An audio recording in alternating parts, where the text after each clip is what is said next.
ഒരു ബിസിനസ് ഇപ്പൊ എല്ലാവരുടെയും വിചാരം ഈസിയാണ്. ഇപ്പൊ എല്ലായിടത്തും കോമൺ ആണല്ലോ, ക്ലോത്തിങ് അതെ. ബുട്ടീക്ക് കോമൺ ആണല്ലോ. കോമൺ ആണ്. ഇപ്പൊ എല്ലാവരുടെയും വിചാരം നമ്മൾ അങ്ങോട്ട് സ്റ്റാർട്ട് ചെയ്ത ഉടനെ ഉം. പെട്ടെന്ന് പ്രോഫിറ്റ് കിട്ടും, ഉം. ഭയങ്കര നന്നായിട്ട് അടിപൊളിയായിട്ട് പോകും. ഉം. അങ്ങനെയാണ്. ഒരിക്കലും അല്ല. നമ്മള് ഒരു ബിസിനസ് സ്റ്റാർട്ട് ചെയ്യുമ്പോൾ അറിയാം അതിന്റെ ബുദ്ധിമുട്ട്. അതെ. ഇപ്പം നമ്മള് ഇപ്പൊ സോഷ്യൽ മീഡിയയിൽ കൂടുതൽ അവര് കൂടുതൽ റീച്ച് കിട്ടാൻ വേണ്ടിയിട്ട് ബിസിനസ് ഭയങ്കര ഹൈപ്പ് കൊടുത്ത് കാണിക്കും. ഉം. എല്ലാരും സക്സസ് സ്റ്റോറീസ് മാത്രമേ പറയുന്നുള്ളൂ കൂടുതൽ. പറയുന്നുള്ളൂ. അതെ. ഫെയിൽ ആകുന്ന ഒരുപാട് ബിസിനസ് ഉണ്ട്. ഉം.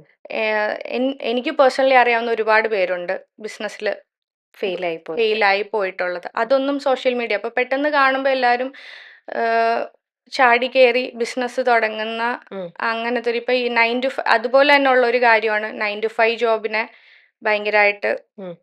താഴ്ത്തിക്കൊണ്ട് ബിസിനസ്സാണ് അടിപൊളി അടിപൊളിന്ന് പറയുന്നവരും പറയുന്നവരും ഉണ്ട്. ഉം. രണ്ടിനും രണ്ടിൻ്റെതായിട്ടുള്ള പ്ലസും ഉണ്ട് മൈനസും ഉണ്ട്. ഉണ്ട്, രണ്ടും ഉണ്ട്. ഉം. ബിസിനസ് തുടങ്ങുമ്പം ഫസ്റ്റ് നമ്മൾ ഒരു കാര്യം ആലോചിക്കുക, 9 to 5 ജോബ് പോലെ അല്ല ബിസിനസ്.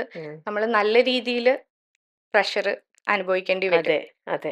ടൈം ഇല്ല, അങ്ങനെ ഒരു ടൈം ലിമിറ്റ് ഒന്നും നമുക്ക് ഇല്ല. വെക്കാൻ പറ്റില്ല. ഇല്ല ഇല്ല നമ്മൾ നമ്മൾ ത്രൂ ഔട്ട് നമ്മൾ 24/7 എത്രത്തോളം നമ്മൾ അതെ വർക്കിംഗ് ആയിരിക്കും. അതെ